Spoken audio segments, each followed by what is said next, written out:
한 아버지가 있었습니다. 1990년대 초 작은 기계 공장으로 시작하셨습니다. 30년 동안 단 하루도 쉬지 않고 경영하셨습니다. 직원 5명에서 시작한 회사가 이제 80명이 넘는 탄탄한 제조업체가 되었습니다. 회사 가치는 약 800억. 그런데 연세가 드시면서 건강이 나빠지셨습니다. 큰아들에게 회사를 물려주고 싶으셨습니다. 세무사와 상의를 해보니 상속세가 수백억 단위로 나올 수 있다는 답이 돌아왔습니다. 이 세금을 내려면 회사 자산을 팔아야 합니다. 결국 회사가 흔들립니다.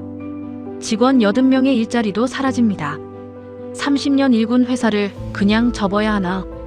이런 분들을 위한 제도가 있습니다.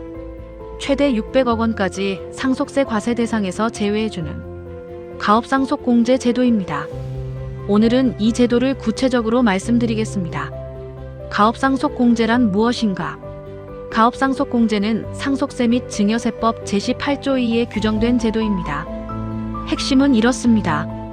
거주자인 피상속인이 생전에 10년 이상 영위한 중소기업 또는 중견기업을 상속인에게 정상적으로 승계한 경우 최대 600억 원까지 상속재산에서 공제한다. 즉, 그 금액만큼은 상속세를 전혀 내지 않아도 된다는 뜻입니다. 공제 한도 경영 기간별.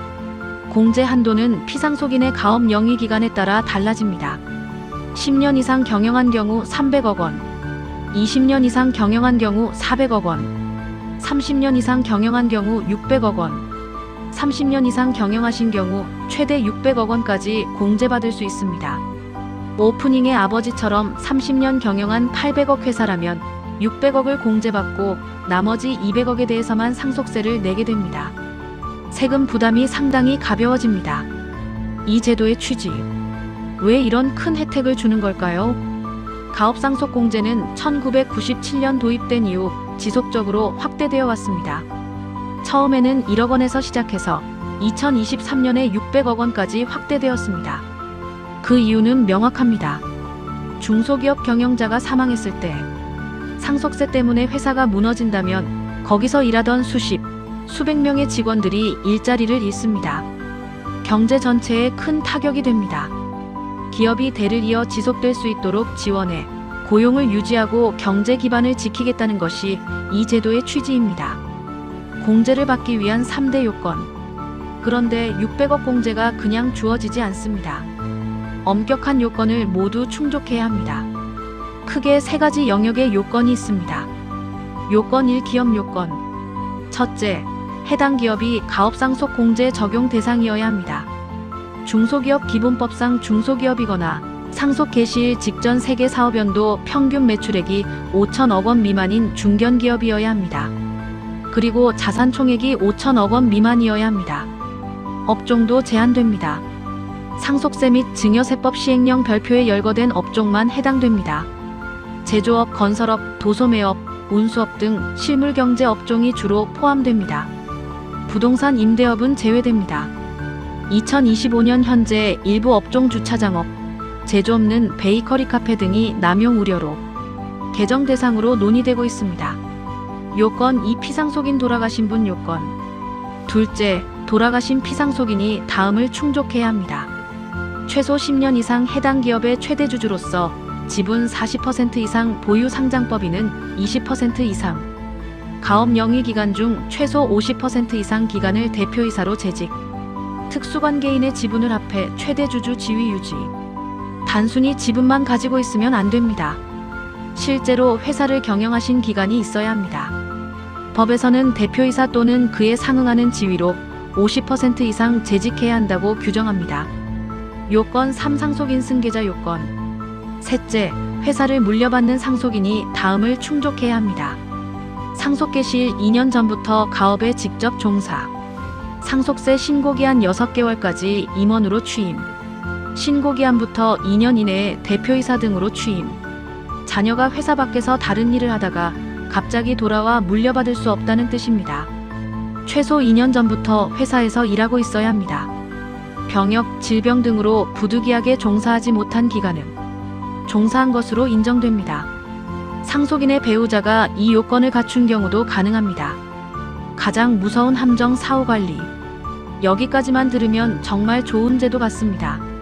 그런데 이 제도에는 가장 무서운 함정이 있습니다. 바로 사후관리입니다. 사후관리란 공제받은 후 상속인이 일정 기간 동안 특정 의무를 지켜야 합니다. 이를 어기면 공제받은 세금을 다시 토해내야 합니다. 상속세 추징뿐 아니라 가산세까지 함께 부과됩니다. 현행 사후관리 기간은 5년입니다. 5년 동안 반드시 지켜야 하는 3가지 의무가 있습니다. 의무 1. 가업 유지. 첫째, 가업을 계속 영위해야 합니다. 주된 업종을 변경하면 안 됩니다. 다만 한국표준산업분류상 대분류 내에서 의 변경은 허용됩니다. 예를 들어 제조업 내에서 어제품을 만들다가 비제품으로 바꾸는 것은 괜찮지만 제조업에서 서비스업으로 완전히 업종을 바꾸는 것은 안 됩니다. 1년 이상 휴업하거나 1년 이상 실적이 없거나 폐업하는 경우도 사후관리 위반입니다. 의무 2. 지분 유지. 둘째, 상속받은 주식을 처분하면 안 됩니다.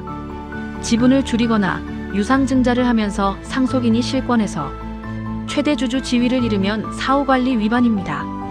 상속받은 주식을 팔고 현금화하면 공제를 못 받는다는 뜻입니다. 의무 3. 고용 유지. 셋째, 이게 가장 까다로운 의무입니다. 5년 동안 평균 기준으로 정규직 근로자 수의 평균 또는 총 급여액의 평균이 기준 고용인원 또는 기준 총급여액의 90%에 미달해서는 안 됩니다. 쉽게 말하면 직원을 많이 줄이면 안 된다는 뜻입니다. 경기가 안 좋아져서 직원을 대폭 감축할 경우 수십억 원의 상속세가 다시 부과될 수 있습니다. 사후관리 위반의 결과, 사후관리를 어기면 어떻게 될까요? 당초 공제받은 금액이 상속 개시 당시 과세가에게 다시 산입됩니다. 상속세가 재계산되어 부과되고 가산세까지 붙습니다. 공제 금액이 300억이었다면 수십억 원의 세금을 일시에 내야 할 수 있습니다. 그래서 가업상속 공제는 받는 것보다 유지하는 것이 더 어려운 제도입니다. 가업승계 증여세 과세 특례의 또 다른 선택지. 가업상속 공제 말고도 경영자가 살을 때 가업을 미리 물려주는 제도가 있습니다. 가업승계 증여세 과세 특례입니다. 제도 개요. 이 제도는 가업 주식을 생전에 자녀에게 증여할 때 600억 원을 한도로 10억 원을 공제한 후 120억 원까지는 10% 세율, 120억 원 초과분은 20% 세율을 적용합니다. 일반 증여세 최고 세율이 50%인 것에 비하면 엄청난 혜택입니다. 장점과 주의점. 이 제도의 장점은 2가지입니다. 첫째, 생전에 미리 경영권을 정리할 수 있습니다. 아버지가 건강하실 때 미리 아들에게 회사를 맡기는 것입니다. 둘째, 가치 상승분이 상속세 과세에서 제외됩니다. 증여 이후 회사 가치가 오르면 그 상승분은 이미 자녀 소유이므로 상속세 대상이 아닙니다. 단, 이 제도에도 사후관리가 있습니다. 증여받은 자녀가 계속 대표이사로 재직하고 주식을 처분하지 않고 가업을 유지해야 합니다. 이 조건을 어기면 일반 증여세율 최대 50%로 재계산됩니다. 2025년 이후 개정 전망. 가업상속 공제는 2024년과 2025년에 큰 변화를 겪었습니다. 몇 가지 중요한 개정 내용을 정리해드립니다. 최대 주주 주식 할증평가 폐지.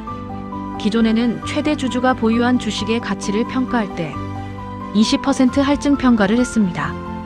이 할증평가가 2025년 1월 1일 이후 상속증여분부터 폐지되었습니다.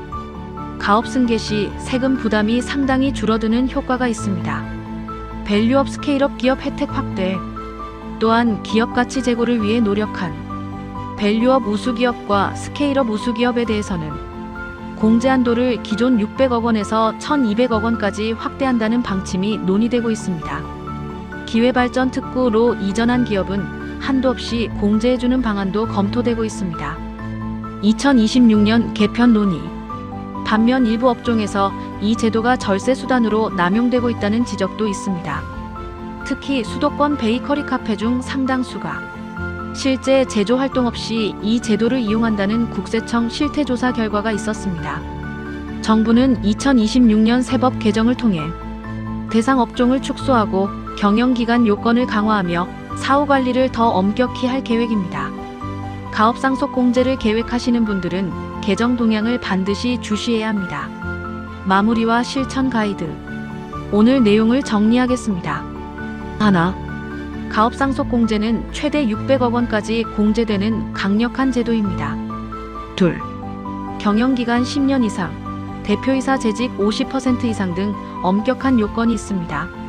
셋, 5년 사후관리가 가장 큰 함정입니다. 넷, 생전 증여 과세 특례도 대안이 될 수 있습니다. 다섯, 2025만 2026년 제도 개정에 따라 대상과 요건이 계속 변합니다. 가업 승계는 5년, 10년 장기 설계가 필요한 일입니다. 지금부터 세무사, 변호사, 경영 컨설턴트 등과 함께 종합계획을 세우시기 바랍니다. 다음 영상에서는 부담부 증여와 일반 증여, 어떤 방식이 절세에 더 유리한지 비교해 드리겠습니다. 구독과 좋아요 부탁드립니다. 감사합니다.